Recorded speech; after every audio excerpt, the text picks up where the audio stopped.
यार लस्सी से नींद इसलिए आती है, लस्सी जिस तरह 2 रीज़न हो सकते हैं। या तो आपके पास ना ये जो योगर्ट वगैरह और कोई भी दस लस्सी होती है ना, इसके अंदर ना एक अमाइनो एसिड ट्रिप्टोफैन है, वो बहुत ज़्यादा होता है। इसलिए ना ट्रिप्टोफैन आपकी बॉडी में बहुत ज़्यादा होता है। ट्रिप्टोफैन जो है वो आपको पता है टूट के आपके पास या फिर ना वो 5 हाइड्रोक्सी ट्रिप्टोफैन बनाता है, और 5 हाइड्रोक्सी ट्रिप्टोफैन को हम सेरोटोनिन कहते हैं।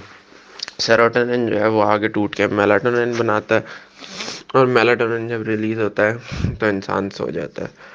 तो इस तरह से एक रीज़न ये होगी। दूसरा ये कि ना यानी कोई भी खाना ज़्यादा खाने से हमें उसके बाद नींद आना स्टार्ट हो जाती है। वो इसलिए होती है क्योंकि हम जब बहुत ज़्यादा खाते हैं ना, तो हमारी ब्लड सप्लाई जो है ना वो डाइवर्ट हो जाती है फ्रॉम फ्रॉम हाँ, हमारी ब्लड सप्लाई है ना सारी की सारी, क्योंकि डाइजेशन और एब्जॉर्प्शन ज़्यादा करनी है तो जीआईटी की तरफ डाइवर्ट हो जाती है। अब वो जीआईटी की तरफ डाइवर्ट हो जाती है ना, तो हमारे पास ना ब्रेन तक सप्लाई कम जाती है, तो इसलिए ब्रेन जो है वो ना इनएक्टिव होना स्टार्ट हो जाता है, और इसलिए स्लीप हो जाती है। लस्सी एसिडिक है या बेसिक है? तो यार इसके अंदर ना दोनों राय मिलती हैं। वो कहते हैं इसके अंदर ना लैक्टिक एसिड होता है, तो जिसकी वजह से अमाउंट में ज़्यादा, तो जिसकी वजह से ये एसिडिक होती है। लेकिन क्योंकि ये योगर्ट से बनती है, तो ना ये क्या करती है, आपके स्टमक की एसिडिटी जो होती है ना उसको कम करती होती है, उसको ना न्यूट्रलाइज। जैसे हम खानों के बाद जाके लस्सी पीते होते हैं, वो क्यों? क्योंकि ताकि आपके पास, क्योंकि ये योगर्ट से बने थे, तो ये जाके ना हमारे पास एक तो ये ना वो जो सारी इंटेस्टाइन्स और स्टमक वगैरह है ना, उसकी ना उसको स्मूथन कर देती हैं for the digestion and absorption of food. दूसरा उसको एसिडिक एनवायरनमेंट जो होता है ना उसको न्यूट्रलाइज कर रही होती हैं। तो अब आपकी मर्जी, आप दोनों में से कौन सी बात बताओ। तो जो भी आप बताओगे उसी से होगा कि पीएच पे क्या इफेक्ट होगा, वही सेम बात हो जाएगी। स्लीप कैसे एक्टिवेट होगी, ये भी हो गया। स्ट्रेस में स्लीप कैसे एक्टिवेट होगी?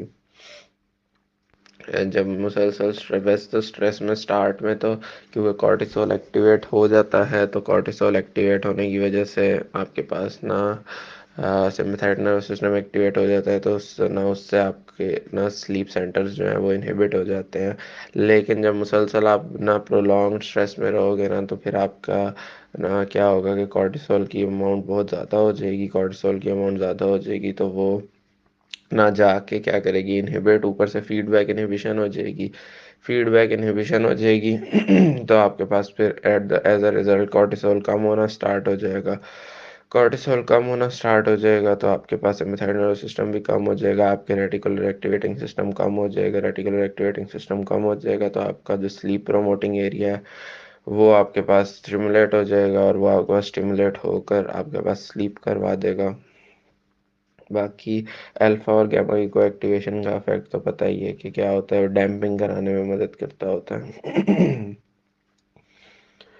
उसके बाद इंटरनल वेल फेड स्टेट में पीटीएच का फंक्शन। तो यार वेल फेड स्टेट के अंदर आप खा पी रहे हो तो क्या होगा, तो आपको इंटेस्टाइन से ना उसको एब्जॉर्ब करना होगा, कैल्शियम को एब्जॉर्ब करना होगा। अब इंटेस्टाइन से कैल्शियम को एब्जॉर्ब करने के लिए वो विटामिन डी को एक्टिवेट करना होता है, तो वो विटामिन डी को जाके किडनीज के अंदर एक्टिवेट करेगा पीटीएच। दूसरा क्या करेगा, हमारे पास खा पी रहे हैं तो यूरिन में भी आपके पास यूरिनरी, वहाँ से भी हमने कैल्शियम जो होगा उसको रीअब्जॉर्ब करेंगे मेनली, ताकि हमारा कैल्शियम का लेवल जो है वो मेंटेन रहे।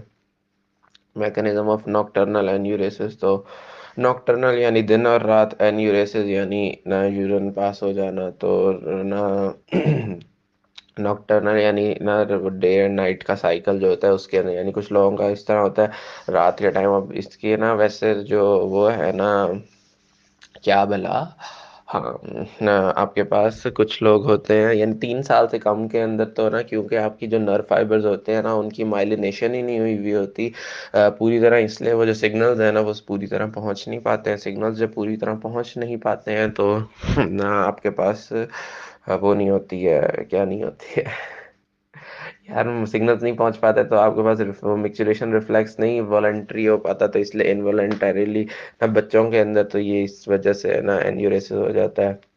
अगर इसके बाद कोई हो तो आपके पास ना या तो कोई ना साइकोलॉजिकल इशू होगा, या फिर आपके पास ना कोई इस तरह का होगा कि कोई स्पाइनल कॉर्ड के अंदर कोई ना मसला आ गया, कोई वर्टिब्रल डिफेक्ट हो गया। मैंने यहाँ जेपी में पढ़ा था, उसमें था कि वर्टिब्रल डिफेक्ट कोई हो जाए, उससे अंदर ये स्पाइनल कॉर्ड को डैमेज हो जाएगी, उससे आपके पास वो रिफ्लेक्स नहीं पहुंच पाएगा, तो वो आपके पास नॉकटर्नल एन्यूरेसिस हो जाता है। बाकी फिर गाइटन में लिखा हुआ था कि स्ट्रेस वगैरह से हो जाता है। अब इससे इससे ज़्यादा मुझे भी नहीं मिला था इसका।